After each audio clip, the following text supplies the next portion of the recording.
Indian navy ഡേയോടനുബന്ധിച്ച് navy day operation demo 3/12/2025 Thiruvananthapuram ശംഖുമുഖത്ത് വെച്ച് നടത്തപ്പെടുന്നു. ബഹുമാനപ്പെട്ട ഇന്ത്യൻ പ്രസിഡന്റ് ശ്രീമതി ദ്രൗപദി മുർമുവാണ് മുഖ്യാതിഥി. ഇതുമായി ബന്ധപ്പെട്ട് ഗതാഗത നിയന്ത്രണം ഏർപ്പെടുത്തിയിട്ടുള്ളതിനാൽ ശംഖുമുഖം വെട്ടുകാട് ഭാഗത്തേക്ക് പാസ് ഉള്ളവർക്ക് മാത്രമായിരിക്കും പ്രവേശനം. വിമാനത്താവളം, റെയിൽവേ സ്റ്റേഷൻ എന്നിവിടങ്ങളിൽ പോകാനുള്ളവർ യാത്രകൾ ക്രമീകരിക്കുക.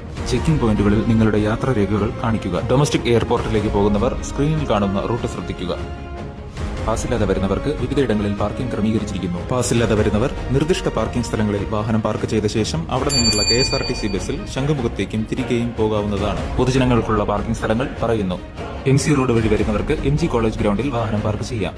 കൊല്ലം, ആറ്റിങ്ങൽ എന്നിവിടങ്ങളിൽ നിന്ന് വരുന്നവർക്ക് Kariyavattom greenfield stadium, Kariyavattom campus, Kattakkada, Thirumala ഭാഗത്തു നിന്നുള്ളവർക്ക് Poojappura ground, water authority compound, Jimmy George stadium, Parassala, Neyyattinkara ഭാഗത്തു നിന്നുള്ളവർക്ക് Killipalam boys school, Attukal parking ground, homeo college ground, Puthirikandam മൈതാനം, നെടുമങ്ങാട്, പേരൂർ